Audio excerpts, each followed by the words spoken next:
I'm involved in charitable trusts. They're not particularly well known, and that's the shame of it, because there is money available for various causes, if only you know about them. So the first one I'm going to mention is the Manchester Guardian Trust. We operate throughout Greater Manchester. We're happy to fund things within Greater Manchester. We fund a wide range of things, all from things with children through to older people, all sorts of things.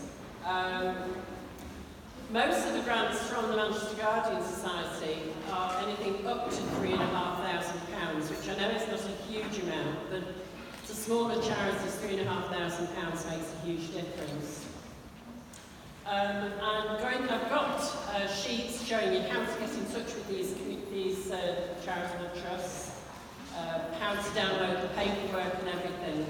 But really, whatever your group supports, whichever group of people you support, it's very likely that the Manchester Guardian Society would fund. We don't fund things like salaries or equipment, as in computer equipment, stuff that is, if you like, portable. There's a very good reason for that, because we have in the past funded PCs and the rest of it, laptops, and when somebody's moved on from a charity, we tend to take it with them, and so the charity that we started out helping loses. So we no longer do laptops, PCs, that kind of thing. As I said, we don't fund salaries or professional fees. However, if you think about it sensibly when you're looking for a grant, if something does involve professional fees, save your money somewhere else to pay those, and then the hole that's left, that's what you're applying for, and that's the way to do it. So once you've got the money, you can shuffle your books around a bit, but the application, think about it in the way that you can get the money for what you want, without mentioning what you might want it for. Am I making sense with that? You just be a little bit creative. We don't tell lies, but we like a bit of creation when we're filling forms in. So that's just a little bit about the Guardian Society. There's also the Duchy of Lancaster Benevolent Fund, very similar. We'll fund almost anything, but not, again, salaries, staff expenses, and computer equipment, but they will fund most things. Those grants are normally only up to about £1,000, but again, £1,000 is better than nothing, I would have thought.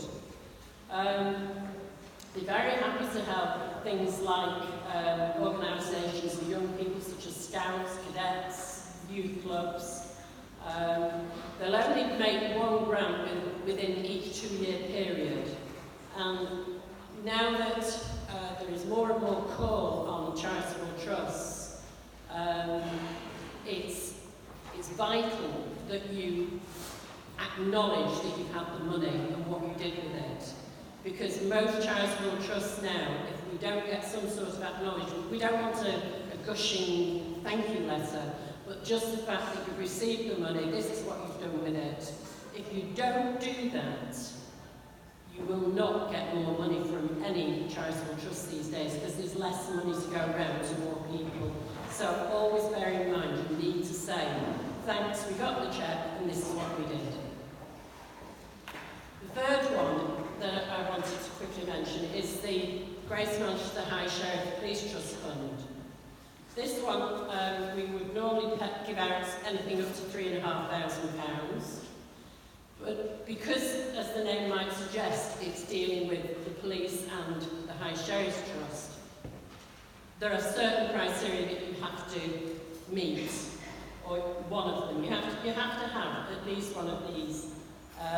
One is to improve the quality of life for all communities in GM, particularly with vulnerable, vulnerable groups and victims of crime.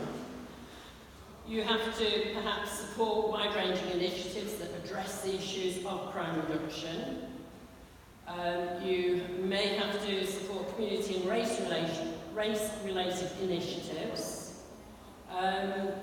Or it could be to do with a crime disorder. So it's got to have some sort of basis within. Again, all this information is here written down, and you can come and take these pieces of paper off of me. So that one is £3,500 again.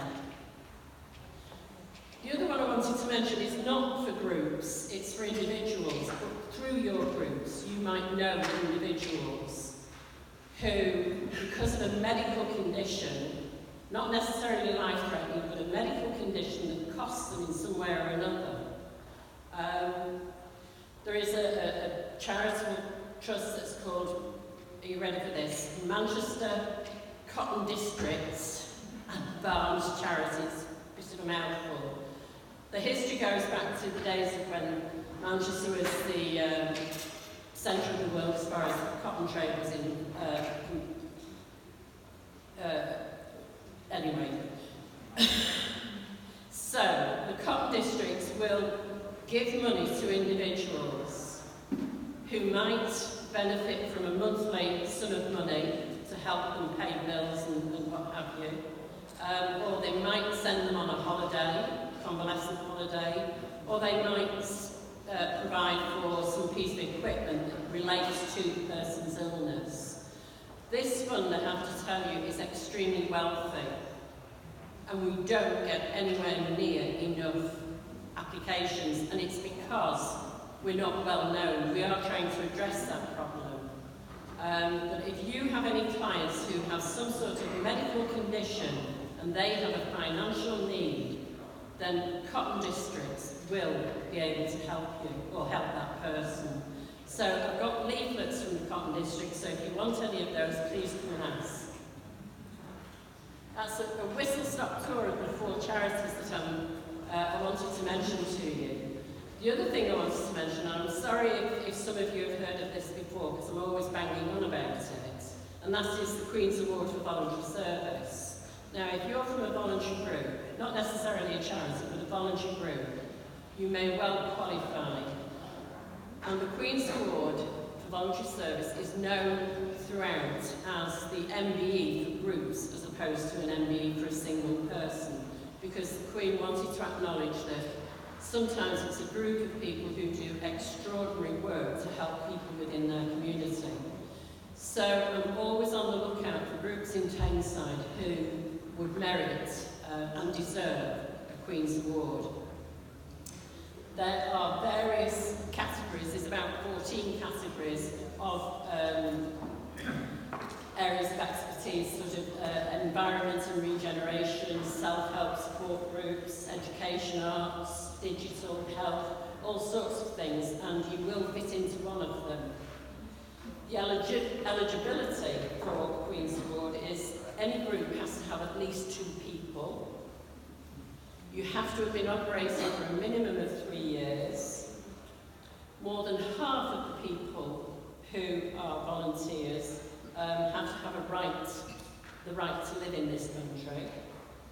And at least half of the total workforce must be volunteers. So some of you may be employed, but as long as your volunteers outweigh the employed, then that group is eligible.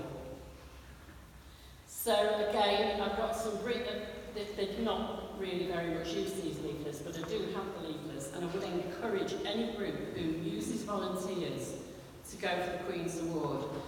I know groups and individuals don't do charitable work to get thanks and to get praise and to get patted on the backs.